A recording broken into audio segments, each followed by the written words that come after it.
I'd like to introduce our speaker today. He's a combat veteran. Brian Bergen served with distinction for 8 years in the U.S. Army after graduating from the United States Army Academy at West Point.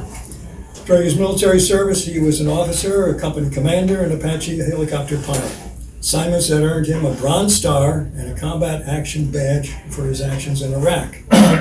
In business, Bergen rapidly progressed through a variety of positions in multiple industries, including finance, operations management, process improvement, general management, executive management at the vice president level, and entrepreneurship. He is the owner of Bergen Botanicals, an interior landscape company. He is in the process of purchasing a second business. He holds a bachelor's degree from West Point, an MBA from Rutgers Business School, and a master's degree in administration of justice and security from the University of Phoenix.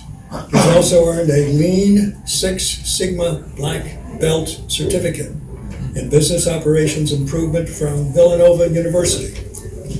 Previously, he was on the Denville Township Council from 2017 to 2019 and as vice chairman of the zoning board. He and his wife Kristen have 2 children, Samantha and Justin, who reside in Denver. Thank you, Assemblyman Bergen, for being here today. Welcome. Thanks for inviting me. All right. Thank you. What's up, everyone? Hey. It's hard to follow that. It's hard to follow you, sir. It's hard to follow you. So, well, first of all, thanks for having me. It's an honor to be here to talk to all you guys. So I'm going to go through. I'll talk a little bit about West Point, the Apache helicopter, little war stuff, and then I'll talk to you about what I'm doing today at the State Assembly, for you. And then I'll take your questions. I'll keep it short and sweet, and I'll leave it open to some questions. So I went to West Point in 1997, and I graduated in 2001. I was a recruited athlete. I was a distance runner in high school. And so I didn't actually know I wanted to go to West Point. They recruited me for distance running. And so I got accepted there after a long process. Congressman Ron Freeling Eisen appointed me. And I didn't really know what I wanted to do. I wanted to go to West Point maybe, George Washington University maybe. I didn't know what I wanted to do. So I went and I told my French teacher, Ms. Waldman, that I'd been accepted at West Point and I planned on going. And she legitimately fell on the floor laughing. Yeah, she was an older woman laying on the floor laughing hysterically, and when she pulled it together, she got up and she goes, "You won't last a day." So I went home and I told my mother and father, "Well, I'm going to West Point." That's how I ended up there. I spent 4 years. It was a great experience. West Point is a phenomenal institution. I owe everything that I am to the academy. It's just a beautiful place. So when I was getting ready to graduate, the year before, you have to choose your branch.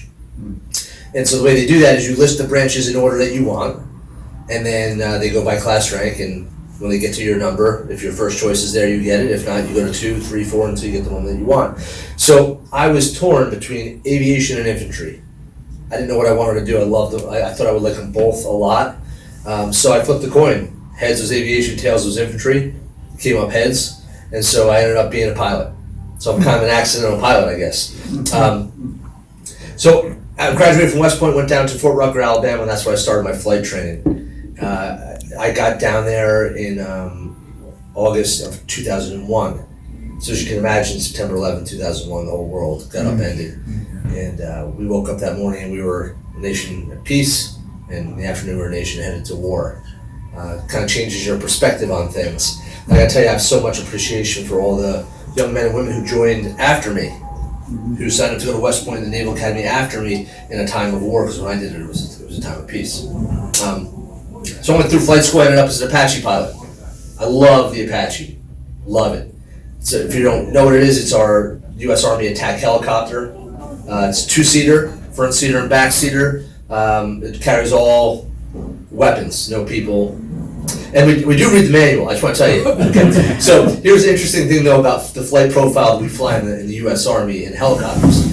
We read the manual, and they're so delicately put together by people like you. And then there's all these cool graphs and charts, and then there's all these red sections. And the red sections is just, do not operate in this section. And that's the only flight profile we operated in. Yeah, it's the only place we operated. There was no room for, we weren't, helicopters, you gotta be low and fast. Once you come up high, you're in a significant amount of danger. So we would constantly be operating as low as we possibly could fly and as fast as we could possibly fly. And since we were in the war on terror, we flew a little different than maybe some other folks. So in the Gulf War, the Apaches were used pretty heavily, but they were used as long-range attack to take out radar systems. So they would fly up, fly in formation, hit a line of departure, fly, and then hit their targets and then get out of there as fast as possible. But when we flew, we were patrolling roads, convoys, roads, looking for IEDs, looking for bad guys. My area of operation at the time was Baghdad. I flew combat missions over Baghdad for the whole year of 2005. So we would fly very low and very fast, and we'd have to make quick turns because we'd be flying down the street. So we'd have to turn and fly back the other way to protect the convoy back and forth. We called it high energy tactics. I don't know if that's a technical term that stuck, but so we would fly and then kind of kick up in the air pretty hard, and then kick the aircraft over and come back down and fly back the other direction. It was pretty interesting stuff. It was a lot of fun. Flying the Apache was a lot of fun. Sounds it. Yeah, it really was. It really was. It was a great experience. It's a great aircraft. Surrounded by other great pilots and great people, and we got to protect the guys on the ground, which is the most important thing. And we had a great time doing it. I have a million war stories I could probably tell you about things that we did, but sometimes I felt as if we would, because we were a scary aircraft. The enemy knew what we were capable of. I mean, the smallest thing that we have on an Apache is a 30-millimeter cannon, and each round is a grenade. So there's a gun below, so that I'd be sitting in there, there's a gun below, and the gun is connected to the monocle that goes over your eye, and as you turn and look, the gun looks with you. And each round that comes out of the gun is a grenade. And that was the smallest weapon we had. And then we had rockets, 2.75-inch fully fit aerial rockets, and we had Hellfire missiles. So we're a scary thing to be up in the air. So by the time I was there, they had gotten used to us and how dangerous the aircraft was. So I always felt like they'd be sitting in their apartment in Baghdad, eating dinner, and then they hear us and they just lean out the window and shoot, and then go back to eating dinner, right? Because they know we're not going to level the building and kill everybody in a block. So we'd be flying down, and then bullets would be flying all over the place, and then they just stopped. And I felt like at the time they went back to having dinner. I was like, that must be nice, but they never hit me, thank God. But I had a great time flying the Apache, and most importantly, protecting the ground guys in 2005. And if you remember, 2005 was the time where the elections were happening, the first free elections in Iraq.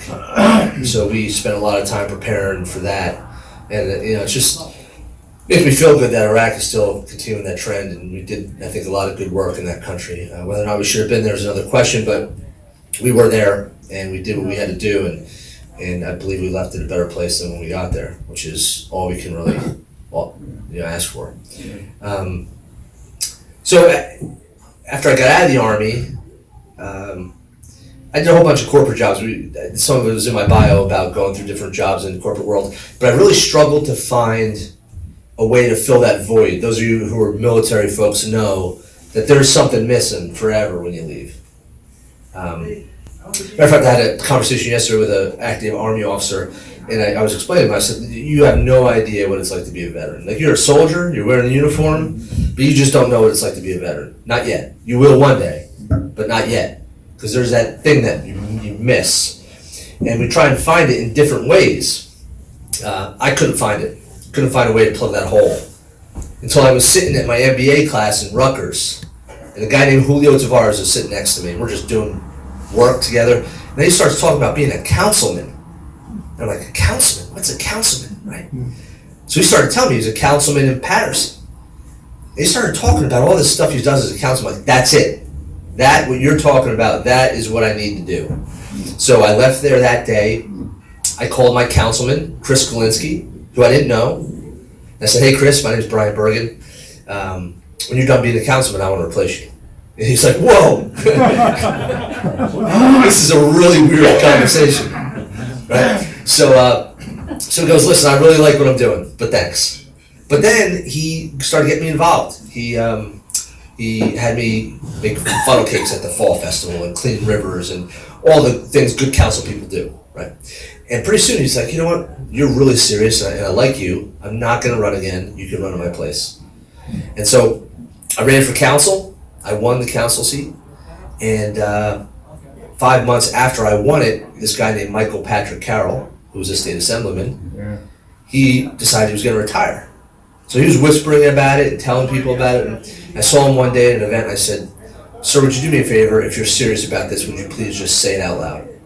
So he put it out in the press that day. And by the time his hit, I already had mine ready and I was running for the state assembly. So 5 months into being a councilman, I was off and running for the state assembly. And then what's cool about the story, I won obviously the state assembly. I got the thing on my shirt now. But when I got the state assembly job, it was 2 years into a 4-year council seat, so they had to appoint somebody to replace me. Chris Kalinsky, the guy who gave me a seat in the first place, took back his seat from me, and he's still a councilman in Denville, which is kind of a neat story.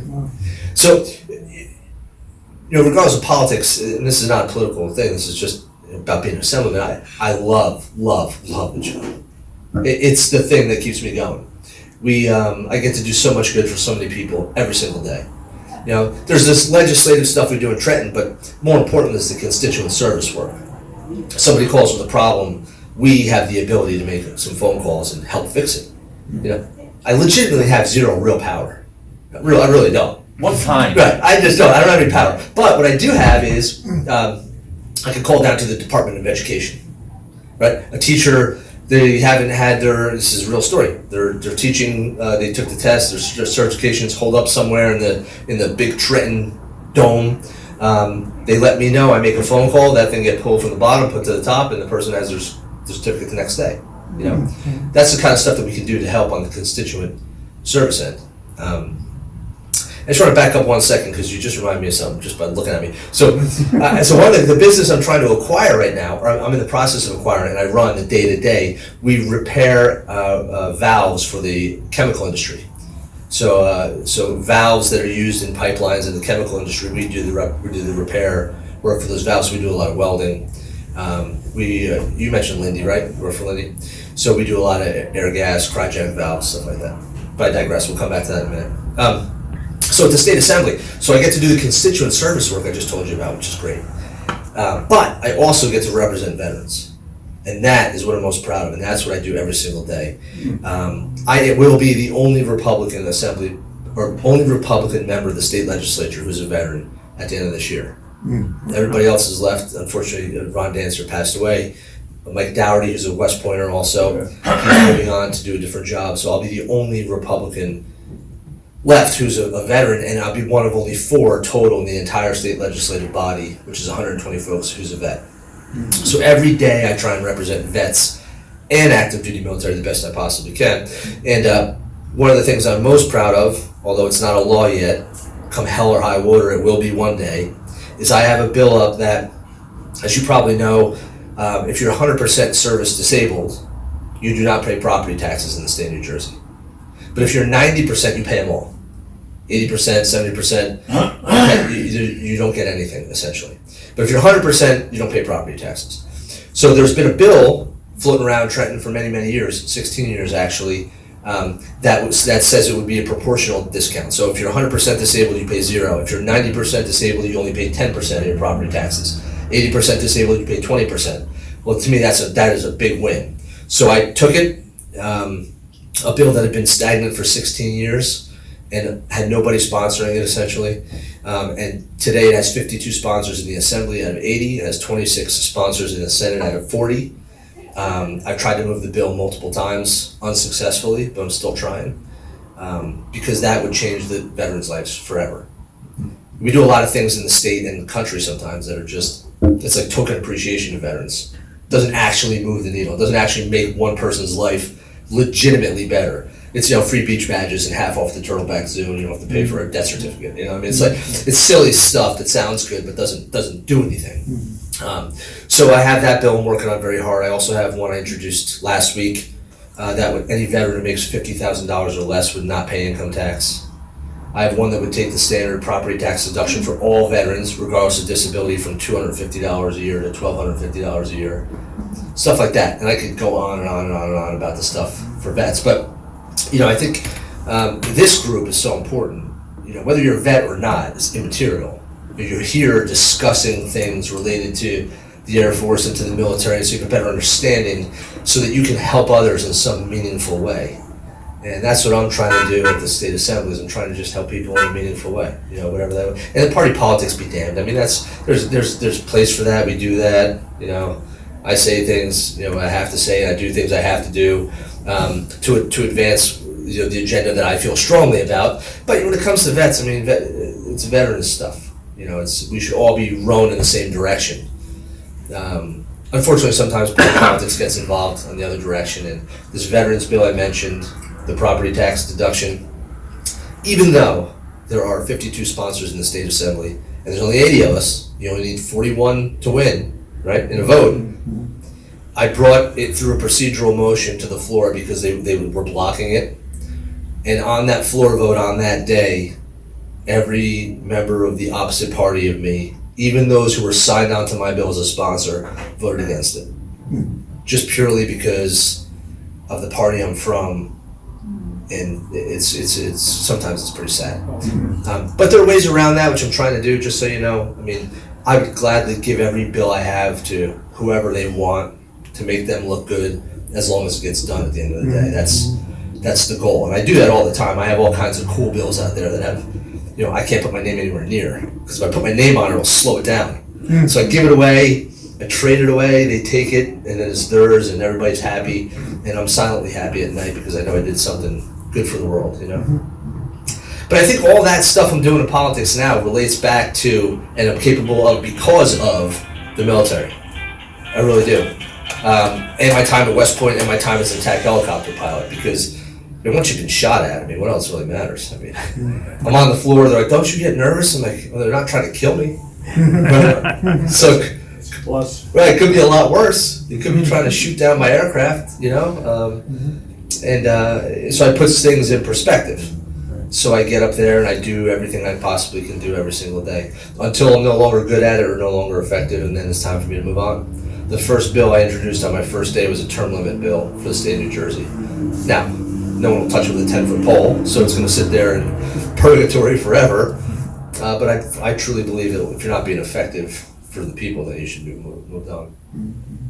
So that's I guess that's mostly about me and what I do and my time in the service.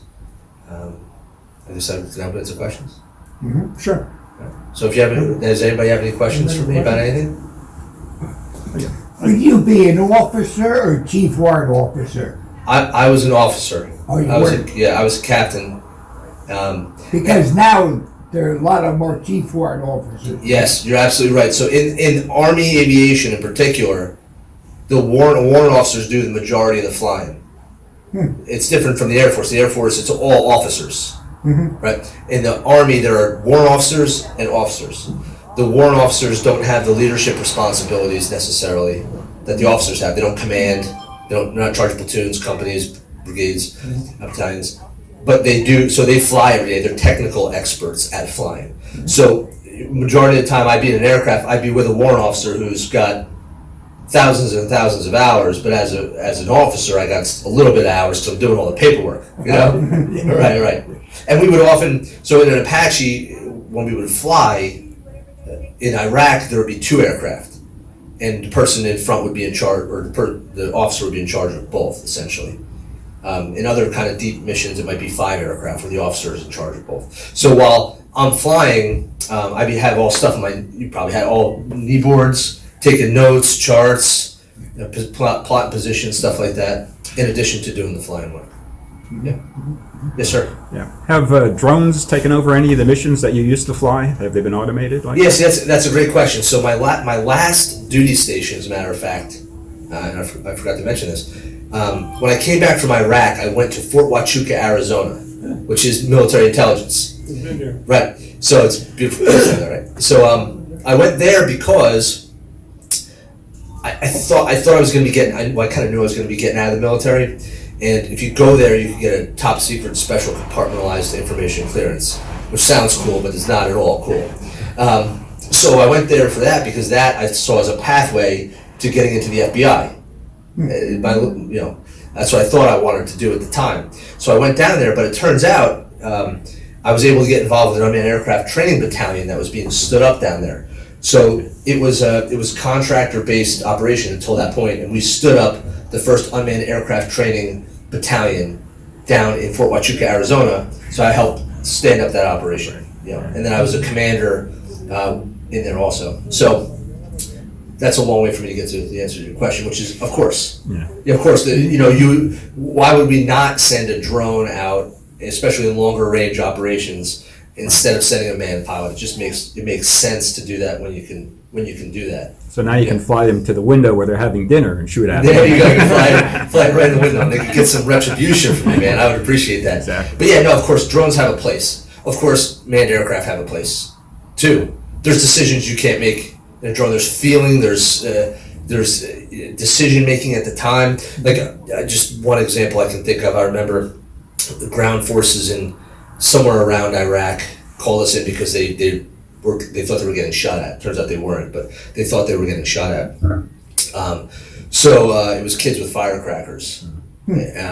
So we just came in, and it was a small little city, a dark city, and we just flew in, and we didn't know what to do. So we just figured this isn't the smartest thing to do in the world, and we did it multiple times besides this. But we just threw the lights on and said, if they're going to shoot at anybody, might as well shoot at us. So we turned the lights on at night, and nobody shot at us. So we turned the lights off and said, well, nobody's here. Why would you not shoot at us if you could shoot at us? We're like a beacon in the sky.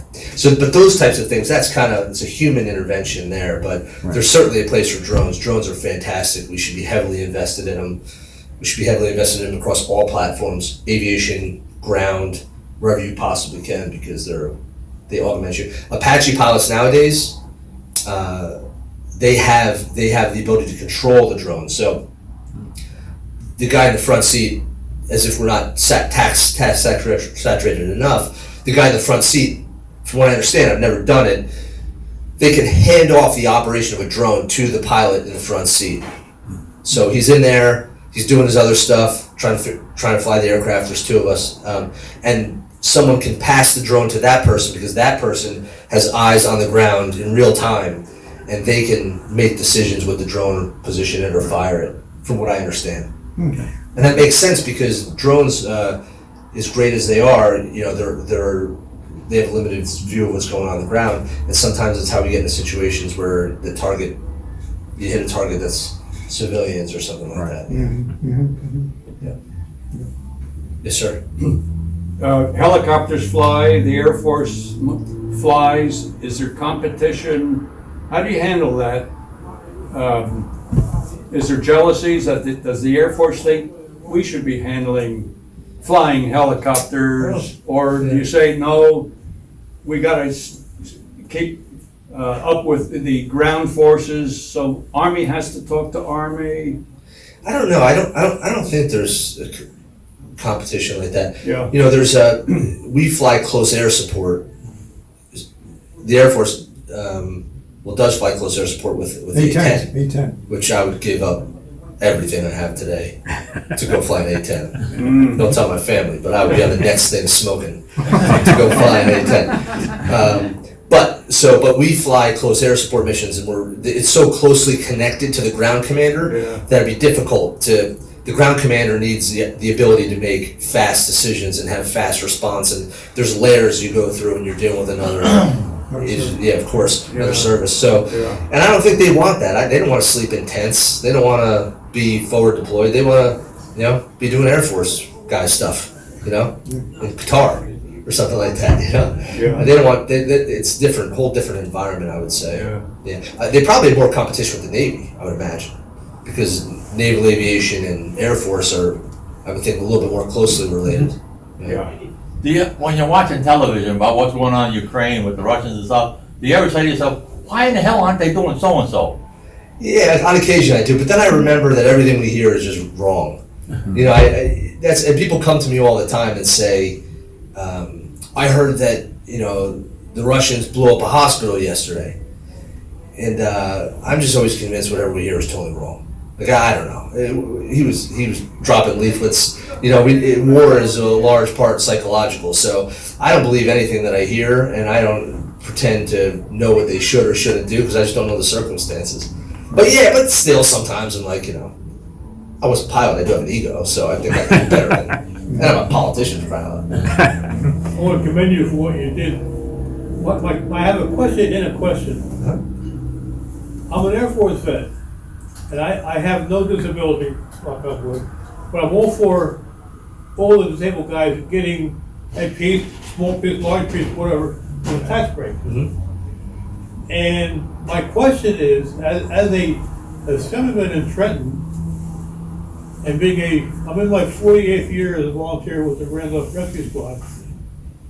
Do you hear anything about the tax breaks for the first responders? That was a big thing for a while there, until the public decided who to make up the shortfall. Well, I love you for being a first responder, but I want to make up your shortfall. Well, that's true. That happens. That's a common. It's a big first attitude. Yeah, that's common. I've never heard of tax breaks related to first responders. It was for a while. It was a big thing, but we could look into that. I mean, I've never heard of it, but there's room for it, I would say. But look, all these things, there's a cost to these things, but here's my perspective on all this type of stuff: tax breaks for first responders, tax breaks for military guys. We want to encourage people to do these things. I want people to want to be soldiers, sailors, airmen, Marines, because they know on the other side of that journey they will be taken care of. I want people to be running into burning buildings on my behalf, pumping my chest if I keeled over here right now. We want people to do these jobs, and in order to make them want to do it, there have to be some upsides. I mean, we got to take care of them. So I think a lot of times these things pay for themselves tenfold, in a societal benefit. I could list a million things in the state budget today that don't pay for anything tenfold, that are totally useless, and that's maybe a little political statement. I don't mean, but there are. I mean, a couple of years ago, we gave $2 million to the Turtleback Zoo, and I'm like, what? Like, that's the kind of stuff we got to cut. We can cut, but it is tough. Sometimes people do try and justify it. So to combat that, right now, if you're a 100% service disabled veteran and you don't pay taxes in your town, your tax burden is distributed amongst the municipality. Absolutely. Right? That's how that happens. So in order not to create more of a problem, my bill that would extend that out to 40,000 other folks, the state will reimburse the municipality at 102% of the cost to the municipality. So that way, the guy next to you isn't looking at you and saying, why am I paying your $10,000 tax bill? It's more distributed. And the reason why I reimburse the municipalities at 102% is I don't want the municipalities to get all bureaucratic to try not have to deal with it. So they get a little skin in the game, a little cheddar, and then they'll start, be more willing to help people out. So I'll dig that up and take a look at it. It's worth looking at. Sure. I don't know how many first responders, as an example, there are in the state that could have an impact. There's a bunch of them. Yeah, so like in the veterans bill, I'm taking some heat from the VFW. We don't agree on many things, this being one of them, that they want me to go down to 10% disabled veterans. I will not. I stop at, I do 30% and higher. And the reason why is the VA makes a very natural break at 30%. If you could be 10% disabled and have had shin splints one time when you were in the service. And there's a reason for that. By getting that disability, you're allowed to continue your VA care. It makes total sense, but you're not really disabled. 30% is the break. And also, if you go down to 10%, we're going from 40,000 veterans to 80,000 veterans, and the bill gets very high very fast. So I could look into this tomorrow. There could be 2 million first responders in the state, and I'll be like, whoa, okay. Then it's not practical. But you mentioned VFW there for a minute. I can't join the VFW. They don't want me. Yeah. I was not in combat, but I'm still a vet. Right. I have a hard time swallowing that sometimes. Yes, the VFW it's an interesting organization. The American Legion will take it. Yes. Yeah, and they're a great organization as well.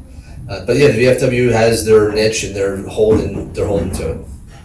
Yeah. I know, we live right down the road from Randolph VFW. Yeah. The big red mailbox is ours. Yeah. So Well, listen, I know the guys, they're both nice guys, but they're very with their rules. Yep, I could see that.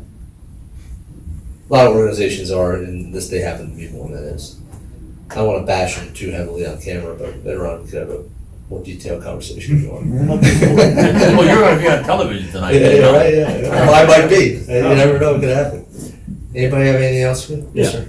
How about using the political strategy of death by 1,000 cuts, where you introduce a bill that only will cut the taxes for those that are 95% disabled, leaving only a 5%, which would be a smaller amount. Then when they get used to that, 3 years later, you introduce one at 10%. So you make them, instead of making them choke on a big chunk, you get them to take little bites. It's a very good strategy, actually. So, yeah, that's a possibility. But right now, the VFW, along with Chairwoman Cleopatra Tucker, who chairs the Military Veterans Affairs Committee, they have such a dislike for me that they introduced a competing bill. The competing bill has a lot of flaws in my opinion. I could argue against it, but the good news is, while it completely dilutes what I'm trying to do and doesn't put as much money as possible to the people who need it the most, which is what I'm trying to do, it does get 50% of the way from where we are today to where I'm at. So that's a good thing. Yeah. Because then Something's better than nothing. better than nothing. And if it just takes me annoying them enough that they got to put something up to pass, then I'll do it. You know. But That's you're called right. the salami technique. One slice at a time. You're not so much you missing it, but pretty soon you got the whole salami gone. There you go. That's absolutely true.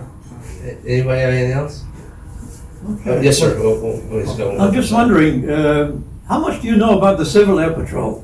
Virtually nothing, honestly. I would love an opportunity to sit with you at some point. I would love it and more tell than you about would. that. Yeah, I would love to learn about it for sure. It's the auxiliary of the U.S. Air Force. Yeah, I would like to learn about it, and I'm gonna get. And you can help me in multiple ways. Number one, I'd like to learn about it and be part of it and support you. But also, I just met with the Army Recruiting Command yesterday, who's having a tremendously difficult time getting into a lot of high schools in a meaningful way.